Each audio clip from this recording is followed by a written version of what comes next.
Foi, Lara Oren, obrigado por ter aceitado o convite, uma honra estar te entrevistando. Prazer. E prazer. É, Antes da gente falar de Fanbase, né, que é o seu novo single, eu queria, para quem não te conhece ainda, tá vendo a entrevista, como é que foi sua história na música? Foi você que foi até ela que foi até você?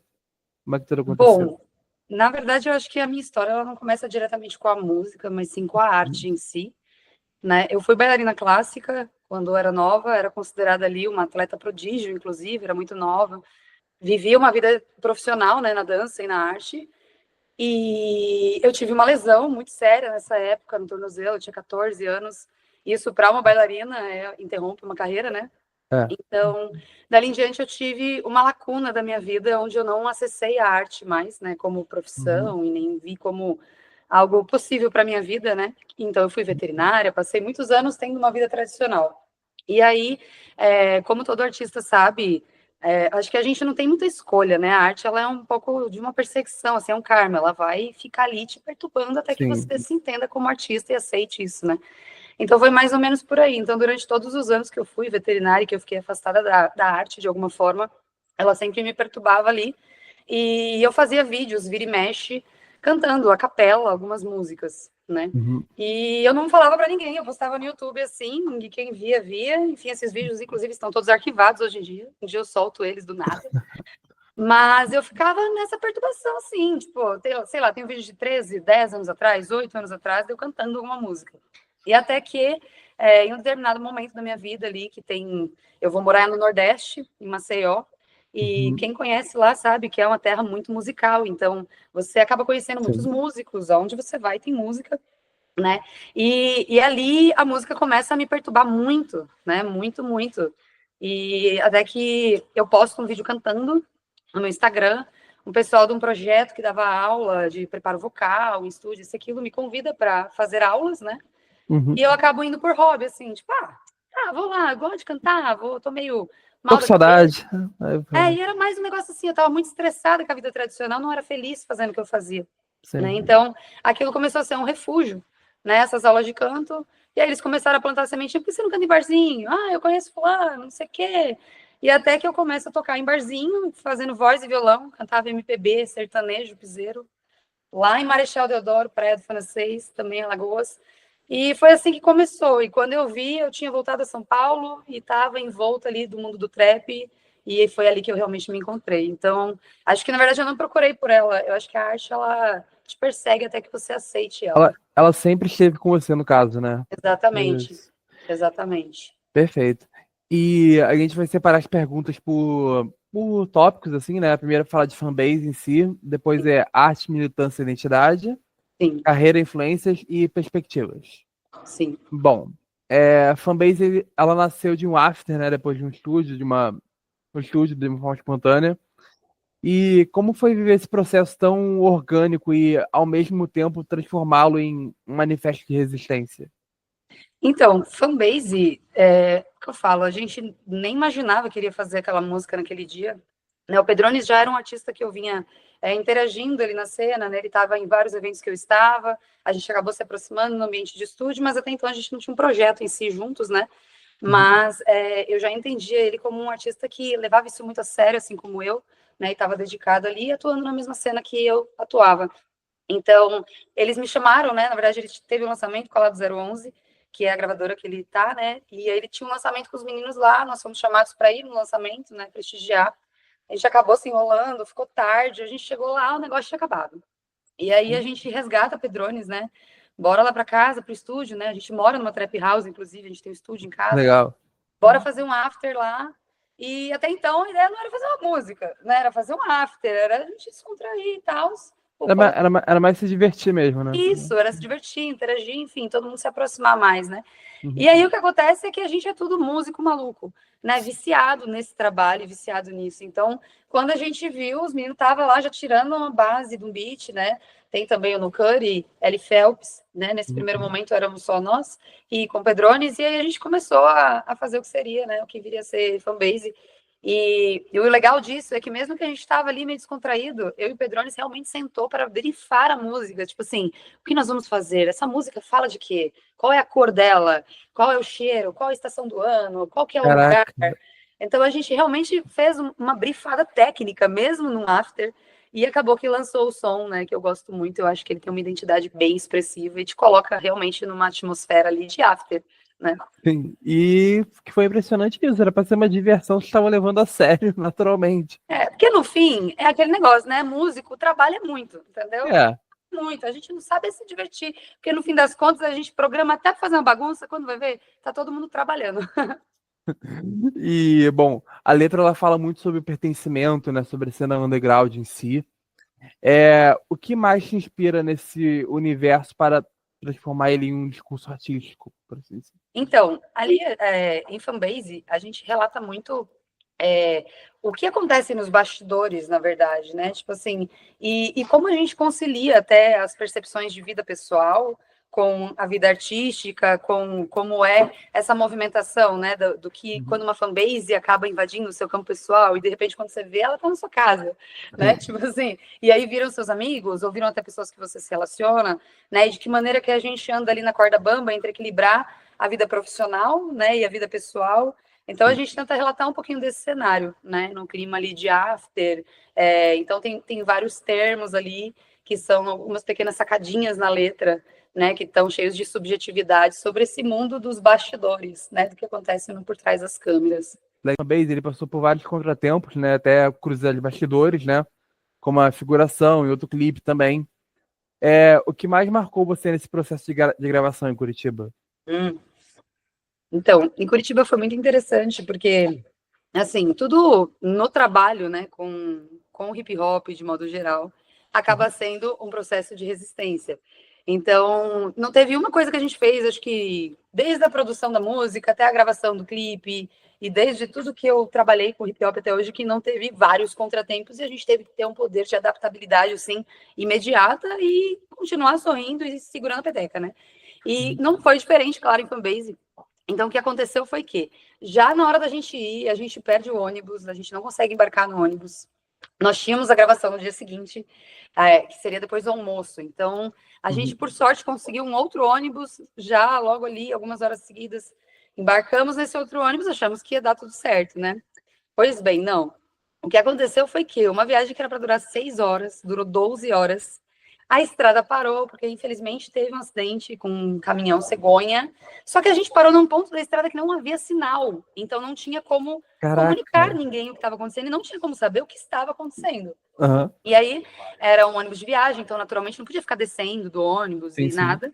Então a gente ficou horas ali parado dentro do ônibus, né? Até que, enfim, a gente pôde descer e se comunicar com os caminhoneiros e saber o que estava acontecendo de fato, né? E, enfim, para mim, né, como pessoa autista, ficar enclausurada, sem informações, perder um compromisso, não conseguir avisar as pessoas, não ter uma resposta, isso pode ser bem difícil de Bem lidar. complicado. Ainda mais sem uma programação para isso, normalmente a vida é assim, né? Sim.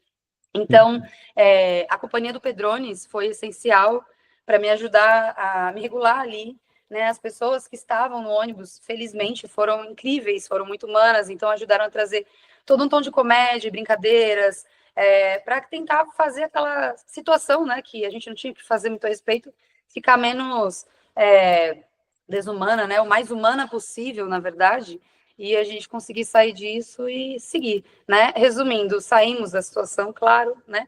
Chegamos lá, a gente fez algumas adaptações no cronograma, gravamos o clipe em paz, mas foi bem importante ali ver o poder do coletivo, né? O poder de quando as pessoas elas se olham, né, de verdade, e elas tentam se dar suporte de alguma forma, mesmo que a situação geral seja muito ruim, né? A gente sempre pode cooperar, né? De alguma forma, a gente sempre tem como ajudar o outro. E, enfim, foi muito legal ter o Pedrones do meu lado. Seria diferente se ele não estivesse lá. E todas as pessoas que estavam nessa viagem comigo, eu sou muito grata a elas, que tornou tudo mais ameno. E foi isso que Sim. aconteceu. E esse é o bastidores que ninguém vê. Esse foi. Esse foi, mas na verdade, ó, esses bastidores vai dar para ver, porque a gente vai Boa. lançar um Reels muito especial amanhã sobre esses bastidores e que tem todos os vídeos, assim, inclusive vídeos do pessoal que estava no ônibus que me mandou para que eu pudesse estar lá mostrando o que a gente passou junto. Legal. E, bom, você se define como LGBTQIA+, né? Feminista. E também tem o autismo também, né? Como você falou. Isso. De que forma essas identidades acabam influenciando na sua música diretamente, na arte em si? Sim.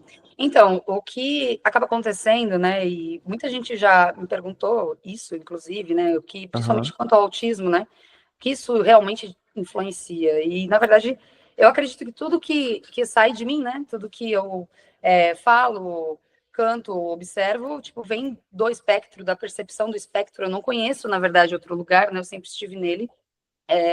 Então, eu entendi com o tempo que algumas formas que eu me comunico são, de fato, diferentes, né? E eu acredito que seja mediante a isso. E acaba que as outras pautas, né? O fato de eu ser uma mulher bissexual, de eu ser feminista, né? Entender o feminismo hoje como parte primordial ali da minha vida e da minha história, não foi também uma escolha, né? Eu vim assim, eu vim mulher, eu vim bissexual, e eu tive que lidar com isso ao longo da minha vida inteira para eu entender o que eu era, para fazer as pessoas entenderem o que eu era também, respeitarem, aceitarem de alguma forma, porque a gente, infelizmente, vive querendo aceitação, principalmente quem a gente ama, né? Então, eu Verdade. passei por tudo isso e eu tive momentos onde eu tive que resistir muito para fazer a minha voz ser validada de alguma forma, né? Então, isso reflete diretamente na minha música, porque a música veio como um mecanismo de expurgo, né? Ela veio como um mecanismo de traduzir, ambientar, né? E transmitir, dividir com as pessoas um pouco da minha observação, né? Das minhas resistências e do que eu sinto. E a próxima pergunta é até um pouco sobre isso. Uhum, A gente vive um mundo que, infelizmente, é muito preconceituoso ainda, né? uhum, E a música, ela serve como uma ferramenta de resistência, muitas vezes também. uhum. Em que momento que você percebeu que a sua arte poderia ser uma ferramenta de resistência social? Você Sim. falou, eu tô ajudando minha causa, tô ajudando a causa de outras pessoas.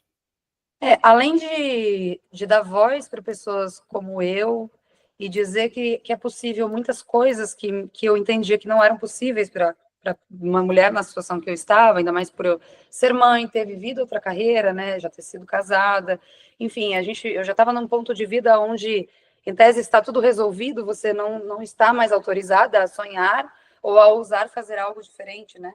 Uhum. Então, primeiramente, eu acho que acaba sendo para mulheres que viveram isso, como eu, né, dizer que elas podem sim ter outra ideia, outro plano, sonhar, arriscar, que isso não é vergonhoso, isso não é constrangedor, isso não é nada, né? Isso é possível para todas, seja qual for o plano, né? O meu plano era ser cantora, do nada, acharam que eu estava maluca. Além disso, eu gosto muito de fazer as pessoas saberem que o meu trabalho, né, não se trata de uma carreira solo, né? Eu tenho uma equipe grande e a minha equipe ela é toda fomentada de pessoas que vêm do hip hop, né? Pessoas que representam o movimento também e outras pautas do movimento. E a gente cria junto, a gente divide a arte junto. Então a nossa arte ela vem banhada de resistência não só a minha como a deles e ela vem para trazer voz e possibilidade para nós e para pessoas como a gente também, Uhum. né?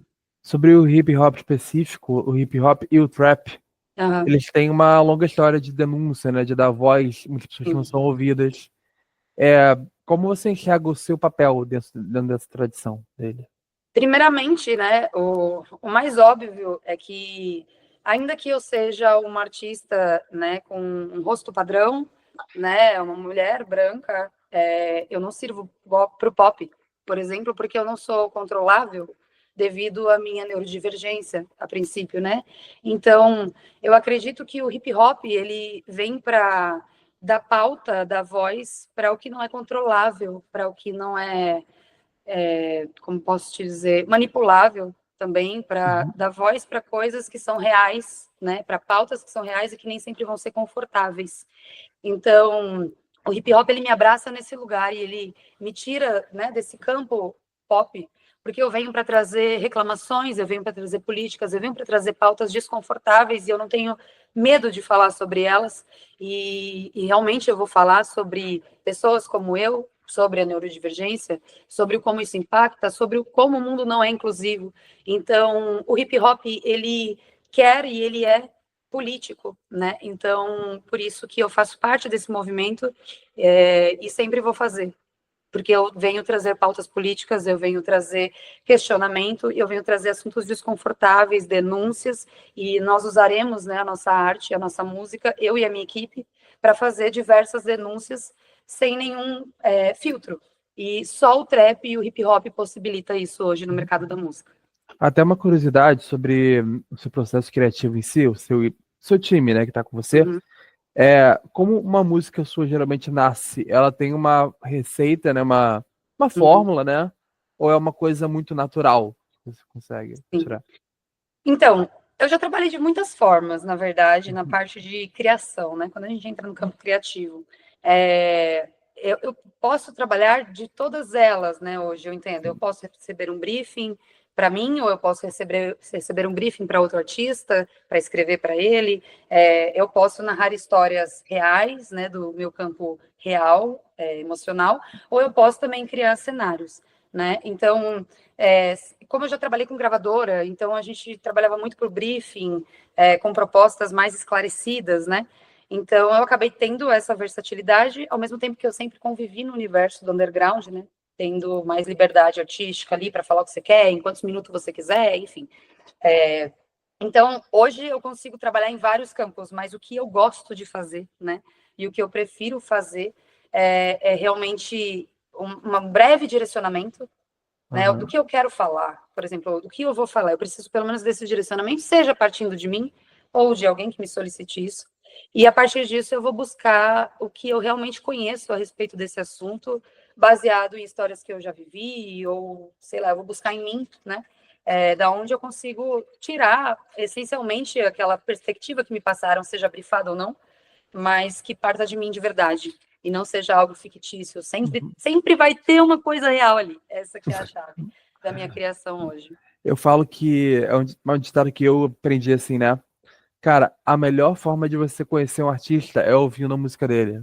Sim, Você sim. consegue conhecer a Eu vou pessoa. te falar, a gente tem que ter um pouco de cuidado com essa frase, porque eu já fui uma artista que viveu um outro momento de carreira, e Uhum. hoje eu estou em outro momento de carreira, né, como Sim, artista tem independente. isso também. Então, eu acredito que, infelizmente, a indústria, né, e as grandes gravadoras, elas acabam ainda moldando o que esse artista deve falar. Então, talvez se eu pegar a música de um artista muito estourado e eu querer me basear que aquilo de fato é o que ele tem a dizer, talvez eu cometa um erro gravíssimo. Talvez ele só esteja atendendo a indústria. Então, eu acredito muito na verdade na música da cena independente do underground, porque ali sim eu tenho expurgos reais sem filtros do que vende. Agora, a partir do momento que a gente entra num mercado onde a gente tem um publicitário controlando o que o artista deve dizer, talvez através da música dele você não acesse ele. E eu Verdade. acho que essa é a chave do negócio. E até uma pergunta que eu ia te puxar depois mais pra frente, que é, a gente fala que o cenário independente, infelizmente, ele conta com menos recursos que uma gravadora grande, né? A gente sabe disso. Mas o que você acredita que a cena independente tenha de mais poderoso, valioso, né? Que a indústria musical muitas vezes não tem, que a grande indústria não tem. Arte, A arte. só isso. E isso já basta, na verdade, isso deveria ser tudo.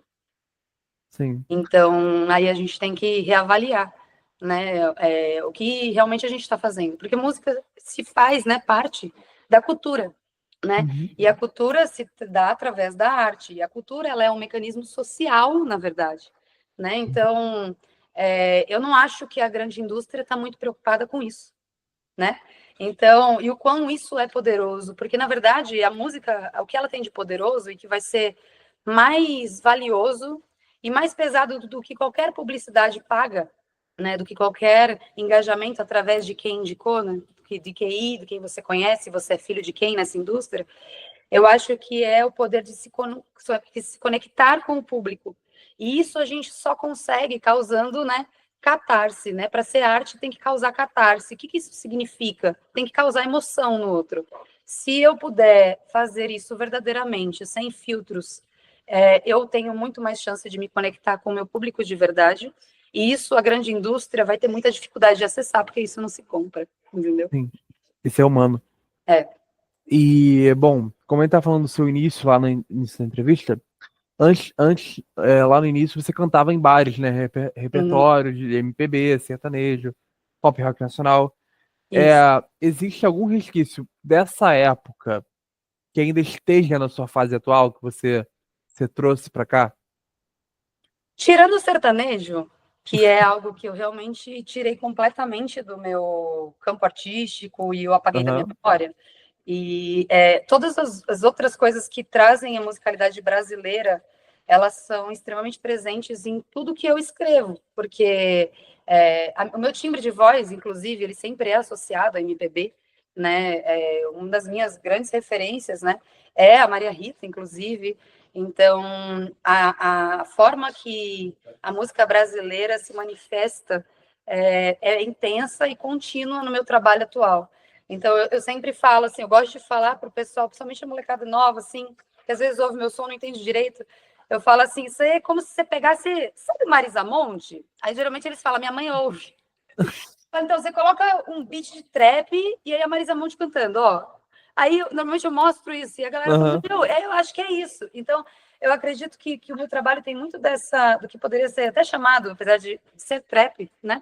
Do que aham. seria a cara de uma nova MPB aí. Se a gente pegasse um vocal de música brasileira, escrita e poesia brasileira, e colocasse num beat de trap, de drill, e é isso que eu faço. Então, Hum, a interação com a música brasileira e com que da onde eu comecei, ela é para sempre. Eu não tenho nem como escolher isso. verdade. E, bom, você lançou faixas tanto por seus maiores, como a Alma Viva, Warner, né? E Uhum, agora você abre como essa nova etapa, né? Que é mais autoral, lúdica. uhum.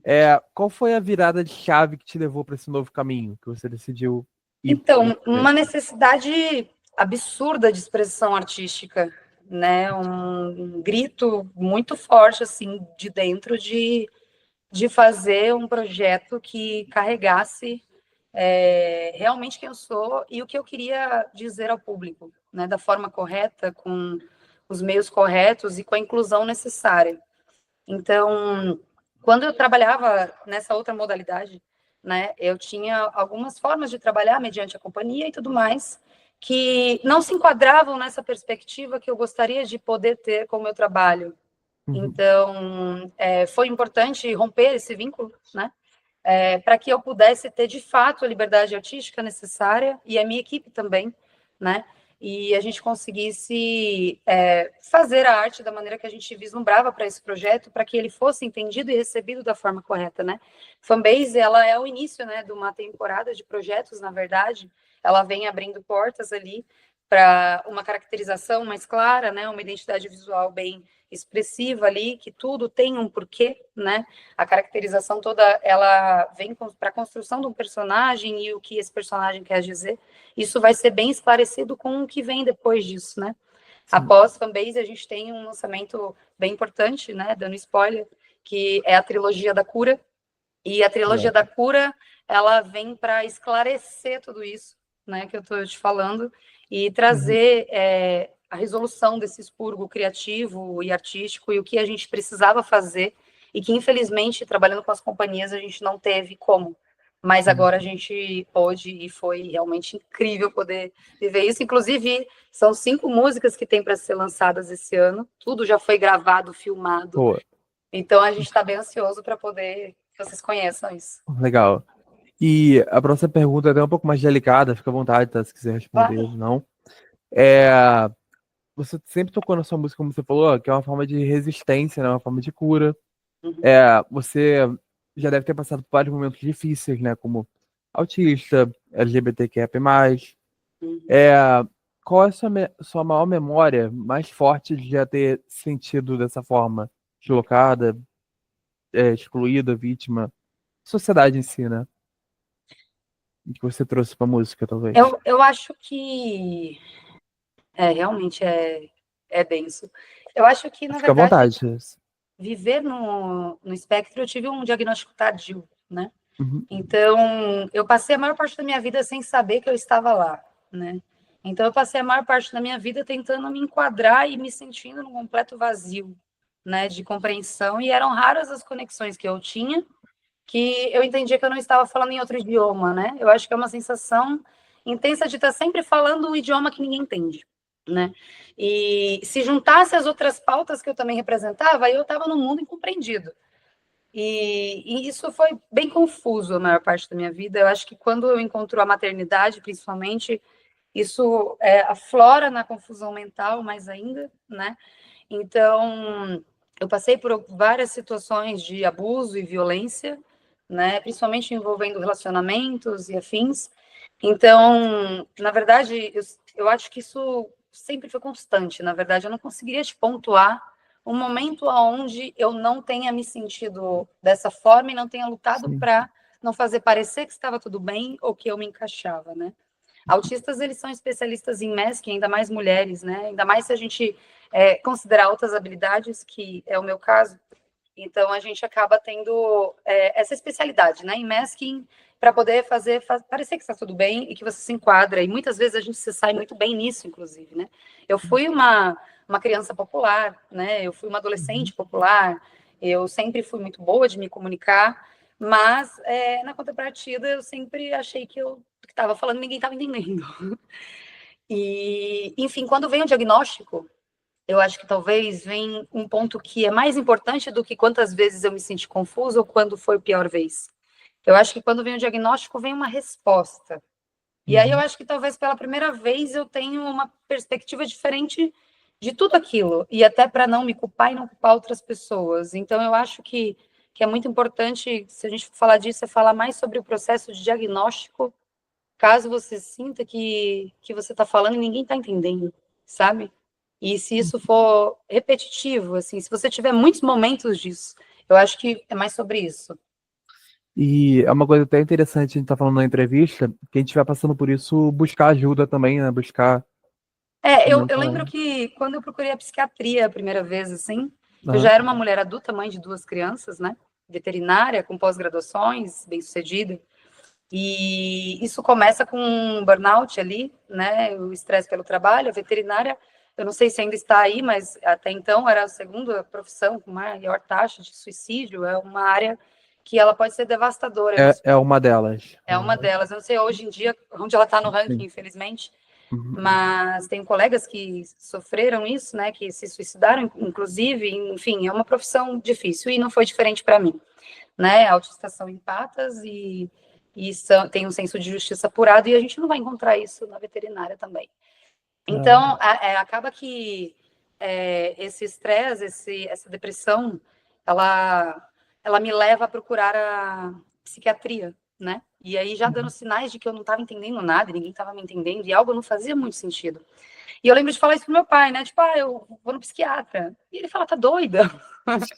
Como assim vai no psiquiatra? Por quê? Né? E isso nos dias, assim, a gente não está falando de mais de 5 anos atrás, né?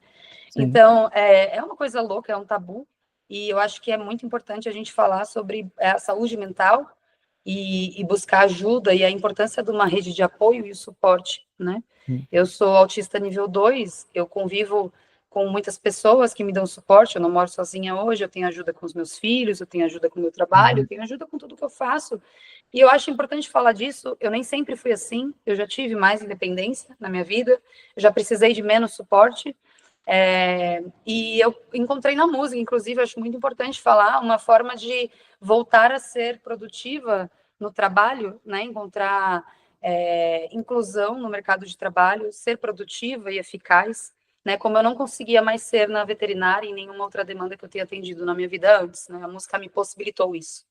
E além da música, a maternidade também te ajudou, de alguma forma? A ver Então, uma na coisa? verdade, a maternidade, e eu também gosto de falar disso, apesar de ser um assunto cheio de tabus e que as mães elas têm medo de falar em voz alta, né? A maternidade, na verdade, para mim, ela foi difícil.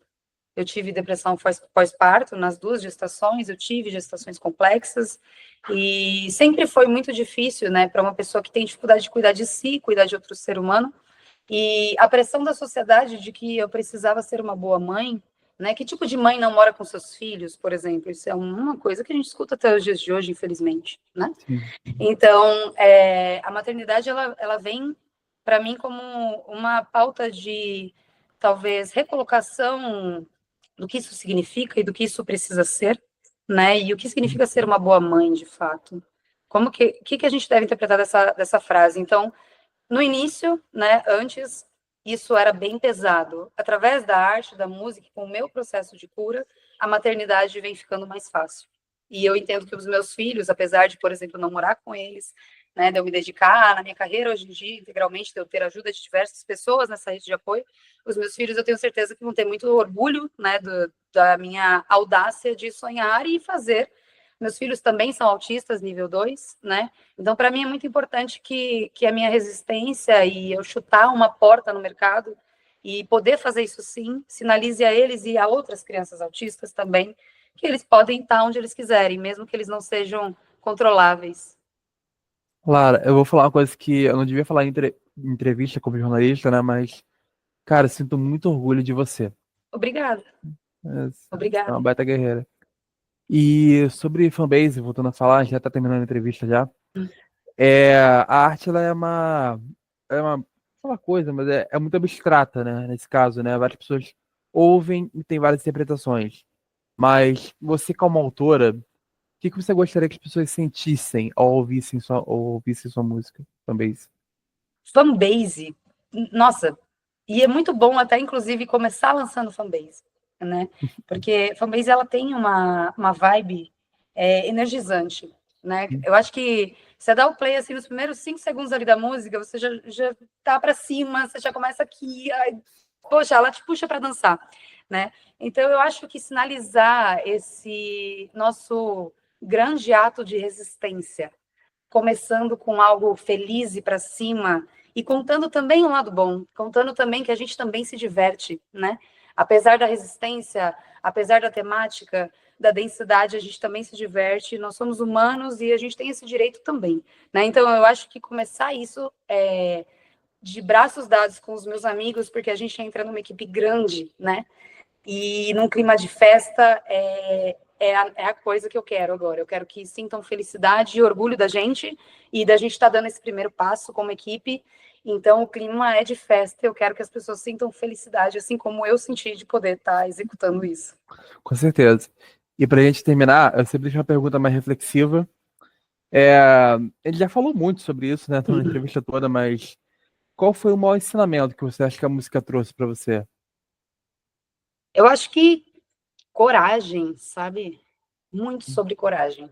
Eu acho que tudo que eu vi acontecer nos bastidores e o que eu fiz até agora na música, eu acho que a palavra que define é coragem. Não teria outra, assim, precisou de muito. Perfeito, Lara. Muito obrigado novamente. Agradeço a entrevista. Eu É, agradeço, foi incrível conversar com você, poder dividir isso. São pautas delicadas, né? E são pautas muito real. E é o que eu falo, o meu trabalho, o da minha equipe, a gente quer que o público saiba disso, a gente quer que as pessoas saibam disso, é real. Então, a gente se emociona em cada coisa que vocês ouvirem ali, teve muita emoção, teve muita força, muita resistência, muita coragem. E é isso. isso aqui que a gente conversou foi só uma palhinha, né? Quem quiser te acompanhar mesmo, onde é que a gente Pode ir lá seguir, acompanha, eu falo pra redes caramba no sociais. Instagram. Toda a minha equipe também, todo mundo digital influencer, dá para acompanhar lá, dá para ver os bastidores. Como eu disse, a gente vive numa trap house, então assim, todo dia a gente está produzindo, gerando conteúdo, tá em eventos, acompanhem lá, que aí vocês vão saber de tudo sobre a gente. Perfeito, Lara. Até a próxima. Até Obrigado. a próxima, obrigada. Um Obrigado. beijo. Beijo.